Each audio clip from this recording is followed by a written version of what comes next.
Assalamualaikum warahmatullahi wabarakatuh. Salam sejahtera untuk kita semua. Shalom, Om Swastiastu, Namo Buddhaya. Recording in progress. Halo Sobat Prestasi, perkenalkan saya Devina dari Balai Pengembangan Talenta Indonesia selaku moderator. Ingin mengucapkan selamat kepada Sobat Prestasi yang telah lolos seleksi pada tingkat kabupaten kota dan selamat datang dalam acara sosialisasi OSN tingkat provinsi jenjang SMA MA tahun 2024 terkhusus pada bidang ekonomi. Bagaimana nih kabar Sobat Prestasi? Semoga selalu dalam keadaan sehat dan tentunya harus semangat ya. Sobat Prestasi, saat ini sudah bersama saya narasumber kita. Beliau adalah Ibu Dr. Dwi Wulandari dan Bapak Septian Adi Nugraha. Sebelumnya saya mau tanya kabar Ibu Wulan. Halo Ibu, bagaimana Ibu kabarnya? Halo, alhamdulillah baik sekali. Apa kabar Kak Devina? Alhamdulillah Ibu, saya juga baik. Semoga kita selalu sehat dan semangat ya Ibu. Selanjutnya kita ke Bapak Adi. Halo Bapak, bagaimana kabarnya Bapak? Ya, halo, selamat sore Kak Devina. Baik, alhamdulillah. Alhamdulillah, semoga selalu sehat dan gak kalah semangat ya sama Ibu Wulan. Oke, mungkin kita bisa lanjut saja kepada Ibu Wulan dan Bapak Adi dapat menyampaikan materi. Waktu dan jaringan kami persilahkan. Terima kasih Kak Devina. Assalamualaikum warahmatullahi wabarakatuh. Selamat pagi, siang, sore, malam, tergantung teman-teman lihat video ini kapan ya.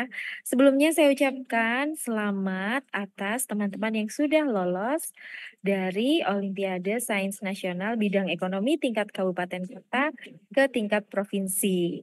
Perjuangan belum berakhir ya, semoga nanti bisa lolos sampai tingkat nasional bahkan sampai tingkat internasional. Nah, bagi teman-teman yang akan mengikuti Olimpiade Sains Nasional bidang ekonomi di tingkat provinsi, ada hal-hal yang perlu kita perhatikan. Maka di hari ini kita akan melakukan sosialisasi supaya adik-adik menjadi lebih paham. Boleh di-share screen untuk Kak Adi? Sosialisasi teknis pelaksanaan Olimpiade Sains Nasional tingkat provinsi jenjang SMA MA bidang ekonomi tahun 2024. Nah, ada beberapa tahapan Olimpiade seperti sudah saya sebutkan sebelumnya, di mana adik-adik sudah mengikuti Olimpiade Sains Nasional tingkat kabupaten kota atau SNK. Kalau masih ingat simulasinya pada tanggal 14 sampai 15 Maret 2024 dan pelaksanaannya 25 sampai 27 Maret 2024. Lalu nanti untuk Olimpiade Sains Nasional tingkat provinsi atau SMP, simulasinya akan dilaksanakan tanggal 1 sampai 4 Mei 2024 dan pelaksanaannya 6 sampai 8 Mei 2024. Nanti akan kita jelaskan secara lebih terperinci kapan-kapannya ya, karena banyak sekali pertanyaan dari adik-adik. Lalu nanti apabila lolos di tingkat provinsi akan melanjutkan ke Olimpiade Sains Nasional dan apabila lolos sampai pelatnas akan bisa melanjutkan Olimpiade Sains tingkat internasional atau kita sebut sebagai International Economics Olympiad atau IEO. Slide selanjutnya. Nah, untuk bidang ekonomi sendiri tolong dicatat baik-baik ya. Untuk technical meeting dan uji coba OSNP adalah dilakukan di 4 Mei 2024, jamnya jam 8 sampai jam 11. Jadi jangan sampai ketinggalan ya adik-adik. Lalu juga untuk pelaksanaannya sendiri tanggal 6 Mei 2024 jam 8 sampai 10. Ada 2 jam untuk mengerjakan soal-soal. Slide berikutnya. Nah, adik-adik seharusnya berbangga hati juga karena apa? Karena dari total peserta 28.803 yang mengikuti Olimpiade Sains Nasional Bidang Ekonomi tingkat kabupaten kota, diseleksi dan kemudian lolos ke OSNP 1.265. Luar biasa kan ya perjuangannya. Jadi, adik-adik yang lolos OSNP ini juga sudah menjadi pemenang. Nah, panduan umum dari OSNP kita lihat satu persatu ya. Jadi nanti ada soal yang berbentuk pilihan majemuk atau multiple choice dengan 5 opsi jawaban A, B, C, D, E. Sama seperti pada saat adik-adik mengerjakan OSNK. Nah, waktu yang dialokasikan dalam pengerjaan soal totalnya adalah 120 menit atau 2 jam tanpa istirahat. Kalau adik-adik terlambat, tidak akan mendapatkan kompensasi tambahan waktu. Maka persiapkan sebaik-baiknya. Jadi tolong nanti semua alat-alatnya dicek gitu ya, supaya pada saat hari H, adik-adik sudah siap untuk mengerjakan. Soalnya sendiri akan terdiri dari 2 section. Rinciannya adalah sebagai berikut. Adik-adik akan harus mengerjakan pilihan berganda sejumlah 45 butir dan isi sebanyak 2 butir. Untuk topiknya masih mengacu pada silabus yang pernah kita jelaskan pada saat sosialisasi OSNK. Jadi adik-adik akan menghadapi soal-soal economics dan juga financial literacy, sama seperti pada saat SNK. Tesnya bersifat tutup buku, dan adik-adik harus mengerjakan soal secara mandiri tanpa dibantu oleh pihak lain dan dilarang memanfaatkan perangkat lain, baik buku maupun catatan.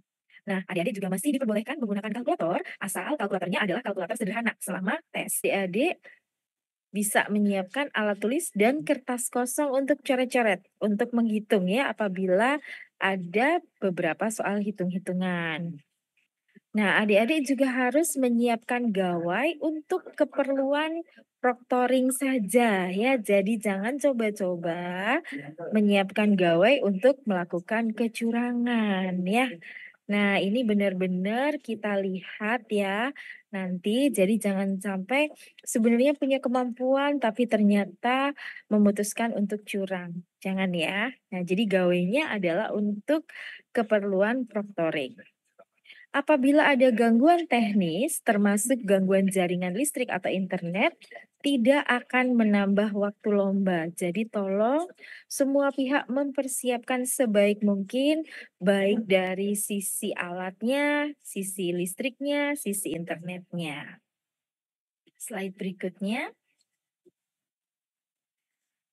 Peserta wajib hadir 30 menit sebelum pelaksanaan tes dimulai dan wajib membawa kartu peserta atau kartu identitas. Peserta membawa alat-alat tulis yang diperlukan dan dilarang untuk saling pinjam-meminjam antar peserta atau berkomunikasi ya. Jadi masing-masing harus konsentrasi dengan ujiannya sendiri. Peserta dilarang membawa alat komunikasi atau gawai ke dalam ruang tes. Ya, jadi jangan coba-coba untuk mencari-cari jawaban atau memfoto soal hal-hal yang akan menimbulkan konsekuensi di masa mendatang. Peserta berdoa sesuai keyakinan masing-masing sebelum mengerjakan soal. Lalu peserta mengerjakan soal sesuai jadwal yang telah ditentukan oleh panitia. Peserta melakukan login menggunakan username dan password yang telah dibagikan dan mengerjakan tes sesuai waktu yang disediakan. Slide berikutnya. Peserta dapat bertanya pada pengawas dengan mengangkat tangan jika ada hal-hal yang tidak jelas. Tapi tidak boleh pertanyaan yang mengarah pada jawaban butir soal. Usahakan bekerja sendiri, jangan bekerja sama, berdiskusi, melakukan kecurangan atau hal-hal lain yang dicurigai atau diduga melakukan kerjasama. Karena nanti ada konsekuensi yang cukup berat apabila teman-teman melakukan hal ini. Apabila melakukan kecurangan akan didiskualifikasi. Peserta tidak boleh meninggalkan ruangan sampai batas akhir waktu tes ya. Jadi walaupun sudah selesai, ya harus menunggu sampai akhir waktu tes. Oleh karena itu, sebelum tes berlangsung, apabila teman-teman ingin ke toilet hendaknya dilakukan sebelum tesnya berlangsung. Jadi jangan di tengah-tengah ya.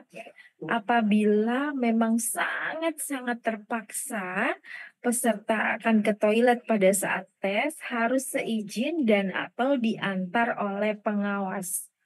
Tidak boleh sendirian ya.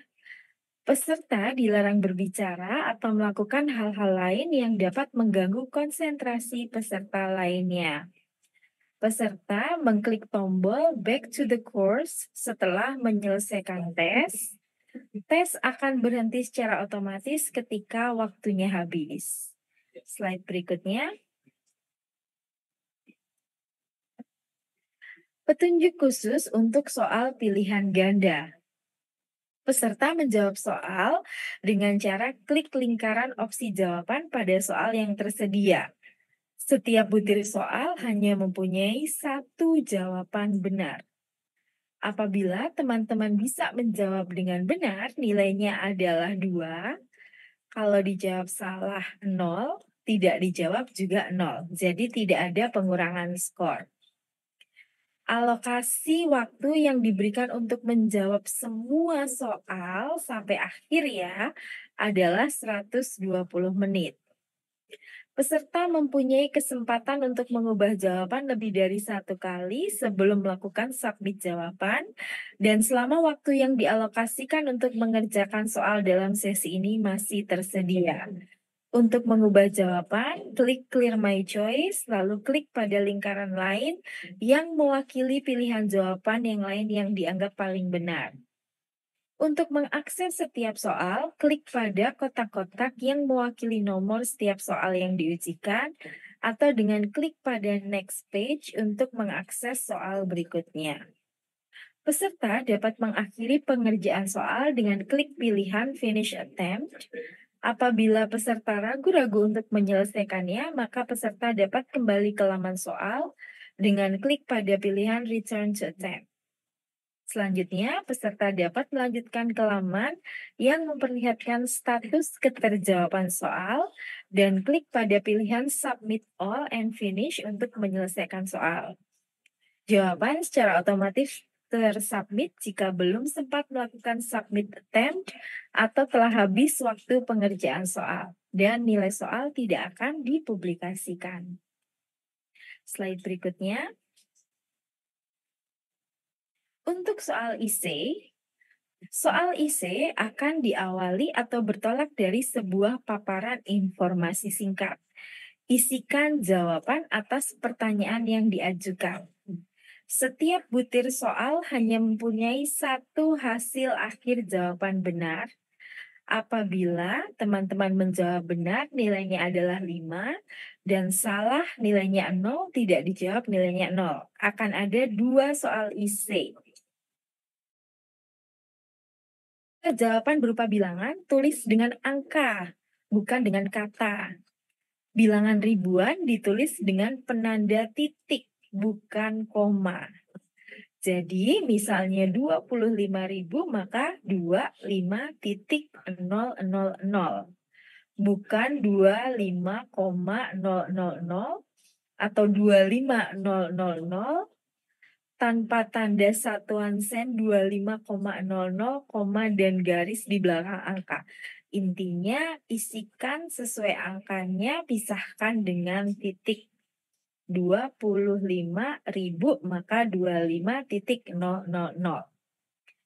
Lambang mata uang, rupiah, dolar, euro, dan yang lain-lain, serta satuan ukuran, misalnya kilogram, kilometer, hektar, meter, tidak perlu turut dicantumkan, cukup angkanya saja. Jawaban secara otomatis tersubmit jika belum sempat melakukan submit attempt atau telah habis waktu pengerjaan soal. Nilai soal tidak akan dipublikasikan. Berikut untuk proctoring akan dijelaskan oleh Kak Adi. Silakan Kak Adi. Ya, halo. Oke, mungkin tadi terima kasih ya, Bu Wulan sudah menyampaikan tentang bagaimana petunjuk-petunjuk mengerjakan tadi ya. Nah, ya pasti buat adik-adik ini sudah bukan hal yang baru lagi dan seperti tahun lalu tidak ada perubahan. Nah, kali ini mungkin bagian saya bakal menjelaskan sedikit tentang proctoring nanti. Ini yang paling penting nih. Jadi banyak sekali kejadian di tahun lalu yang mungkin sedikit diabaikan ya buat adik-adik ini. Padahal ini hal yang penting dan itu menjadi satu catatan khusus bagi para juri nanti. Jadi mohon diperhatikan dengan baik-baik. Jadi yang pertama pengawasan nanti akan dilakukan oleh panitia pusat melalui Zoom meeting. Jadi nanti seperti tahun lalu kita akan join di Zoom meeting, kemudian adik-adik mengerjakan sambil kita awasin dari jauh gitu karena tidak memungkinkan ya tadi 1.265 siswa kita datengin satu-satu, kita jaga satu-satu tidak mungkin, jadi kita menggunakan sistem proctoring. Kemudian untuk ruang tes boleh berisi dari lebih dari 1 orang, tapi harus dari bidang yang sama. Jadi nggak boleh misalkan nanti satu ruangan itu isinya dari bidang lain gitu, atau mungkin dari sekolah lain yang sama gitu. Jadi usahakan berada di sekolah masing-masing ya, sesuai dengan pedoman yang sudah dibuat oleh panitia. Nah, untuk keperluan proctoring, setiap peserta menggunakan satu perangkat kamera selain untuk yang digunakan untuk gunakan untuk tes ya. Jadi kan adik-adik pakai laptop. Nah, itu kan sudah ada kamera satu. Nah, itu dinyalakan waktu Zoom-nya, waktu mengerjakan, dan juga ada tambahan satu kamera dari samping atau dari depan atau dari sisi yang berlawanan dengan kamera yang satunya. Jadi kalau misalkan kita lihat di bagian slide kanan itu ada ya posisi kamera, posisi webcam, dan juga ada posisi kamera alternatif yang lain. Jadi harus ada dari depan dan juga ada dari samping supaya kita bisa melihat adik lagi apa, apakah mengerjakan, apa ada indikasi kecurangan dan lain-lain. Jadi harus uh, dilakukan dengan jujur ya. Jadi kita akan awasi betul-betul seperti tahun lalu. Nah, perangkat yang digunakan harus memiliki cukup sambungan internet dan daya. Jadi jangan sampai baterainya habis, internetnya kuotanya habis, nanti ada alasan off cam, terus keluar dari Zoom, itu bakal jadi catatan khusus nanti buat juri. Jadi kalau tiba-tiba nanti nilainya bagus, terus ternyata off cam, nah itu akan menjadi catatan kita juga. Jadi jangan terlalu senang kalau tiba-tiba nanti alasannya, oh kameranya mati nih, baterainya habis gitu.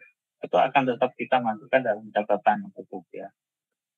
Terus kemudian selama ujian berlangsung wajib menyalakan video mode kamera ini juga ya, jangan lupa.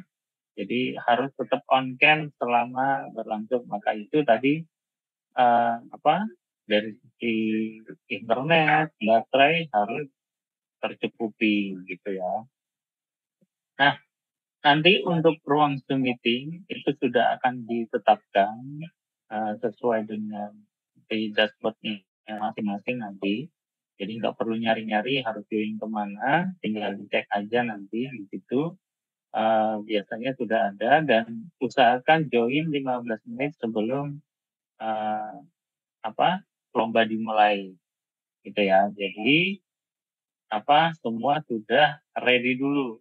Jadi jangan nanti alasan 15 menit pertama kamera off, itu biasanya langsung kita masukkan catatan. Jadi harap berhati-hati gitu ya.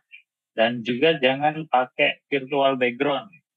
Harus benar-benar kamera di blur juga nggak boleh. Jadi betul-betul harus ada penampakan di belakangnya seperti apa gitu. Nah, ini untuk menjaga supaya tidak ada kecurangan. Kalau misalkan tiba-tiba pakai virtual background, sebelahnya ternyata ada orang. Kita mengantisipasi hal seperti itu. Nah, ini ya tadi contoh aplikasi proctoring-nya. Juga tidak menggunakan headset ataupun headphone ya. Ini dilarang keras. Baik yang tidak terlihat, ya ini mungkin bagi sebagian yang menggunakan jilbab nantinya juga jangan sampai ada headphone di telinganya ya, karena otomatis kita akan langsung diskualifikasi nanti. Terus kemudian dilarang berbicara juga tadi sudah disampaikan pemanggilan. Nah ini ya, nanti format nama di Zoom juga disesuaikan dengan apa yang sudah menjadi ketentuan dari panitia ya. Jadi harus dicek betul-betul internetnya, kuotanya, dan lain-lain karena ini akan cukup lama prosesnya. Nah, ini kira-kira untuk teknisnya nanti seperti ini tampilannya. Hampir tidak ada yang berubah dengan yang tahun lalu, masih sama. Jadi nanti ada username, password. Ini sudah disesuaikan dengan jumlah peserta. Jadi kalau ada peserta di luar yang lolos, otomatis tidak akan bisa login. Jadi yang bisa login hanya 1.265 peserta tadi saja. Gitu ya. Jadi tidak akan ada akun lain yang bisa masuk kecuali akun-akun yang memang sudah lolos dari tahap OSNK kemarin. Nah, Tadi Bu Wulan sudah menjelaskan, nah ini mungkin tampilannya buat refresh aja, buat adik-adik. Nanti ada kita mengerjakan waktu itu sudah terlihat lagi tampilannya. Terus kemudian kalau ragu-ragu itu tinggal diklik di bagian flag question. Terus kemudian mau ke jawaban berikutnya next page ataupun jawaban sebelumnya di previous page. Nah, terus kemudian mau lompat, aku mau mengerjakan dulu dong soal nomor 9 angka favorit misalkan, ya udah nanti tinggal diklik angka 9 itu. Atau misalkan mau ngerjain nomor akhir dulu, nah itu juga bisa. Jadi tinggal bagaimana cara adik-adik ini mengatur manajemen waktunya. Untuk soal esai tadi sudah disampaikan, nanti akan ada tampilannya seperti ini, ada soal, terus kemudian ada pertanyaan. Nah, pertanyaan itu nanti ikutin saja panduan yang terbaru di soal tersebut, seperti apa penulisannya. Nah, total untuk satu poin ini tadi sudah disampaikan ya sama Bulan, itu ada nilainya 5. Jadi kalau misalkan nanti pertanyaannya 1, ya bisa jadi 5. Kalau misalkan pertanyaannya ada 2, 3, atau 4, ya nanti akan ada porsinya masing-masing. Tapi satu soal itu hanya nilainya 5. Gitu. Jadi tidak berubah. Nanti ada 2 soal esai ya, walaupun nanti mungkin pertanyaannya ini kan ada 5. Ini 5 ini bisa jadi nanti jawabannya inputnya satu-satu juga bisa. Itu. Bisa mengerjakan waktu juga jangan sampai terlupa. Ini sangat penting buat time management kalian ya. Terus petunjuknya itu jangan sampai betul-betul terlewatkan ya. Jadi akan dijelaskan secara rinci di setiap soal yang ada nanti. Nah, ini navigasi soal tadi.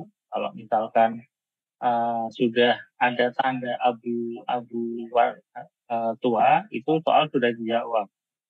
Nah, soal sudah dijawab. Kalau masih warna putih itu belum dijawab. Kalau ragu-ragu itu ada flag-nya, ada benderanya. Terus kalau misalkan ragu-ragu dapat nilai enggak? Enggak, tetap. Yang dapat nilai hanya yang benar dan yang salah tidak dapat nilai. Itu saja ya. Nah, untuk yang nanti di akhir soal, itu kalian scroll ke bawah, terus kemudian cari yang submit all and finish. Itu baru bisa tersubmit ya soalnya. Tapi di sistem ini kalau misalkan ternyata waktunya keburu habis, kalian nggak sempat klik submit and finish, itu nanti jawaban terakhir yang kalian pilih itu adalah menjadi jawaban terakhir yang masuk ke sistem. Jadi tenang aja, nggak ngulang ya. Jadi kalau misalkan ternyata kelupaan, nggak klik submit, itu tetap jawabannya nanti akan tersimpan otomatis di server. Jadi tetap terhitung nilainya nanti. Nah, mungkin itu saja sedikit teknik dari saya. Mungkin saya kembalikan lagi ke Bu Wulan dan ke Kak Devina.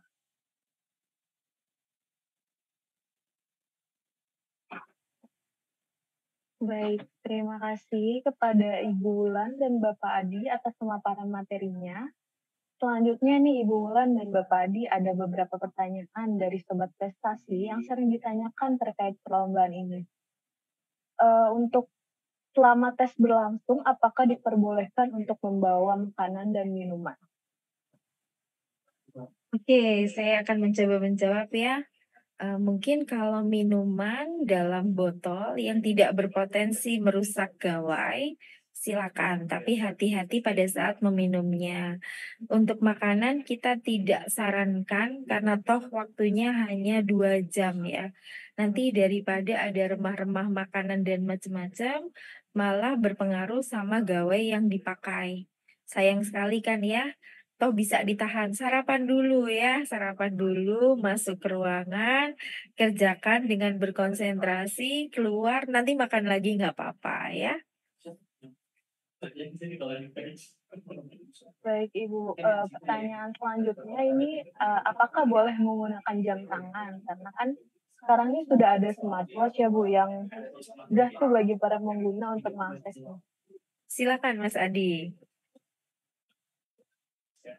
Oh iya, mungkin kalau smartwatch ini agak sedikit berbahaya sedikit ya. Jadi kalau bisa tidak boleh menggunakan smartwatch. Jadi nanti kalau kita lihat selama processing anaknya terlalu sering melihat jam tangan, itu pasti akan masuk dalam pantauan kita. Itu aja. Iya, toh Jadi di laptop sebaiknya juga tidak ada, perlu. di laptop juga ada Betul. jamnya kan ya. Mau lihat apa sih jam 8 sampai jam 10 gitu. Ya, betul itu. Baik, terima kasih ya Ibu Wulan dan Pak Adi atas jawabannya.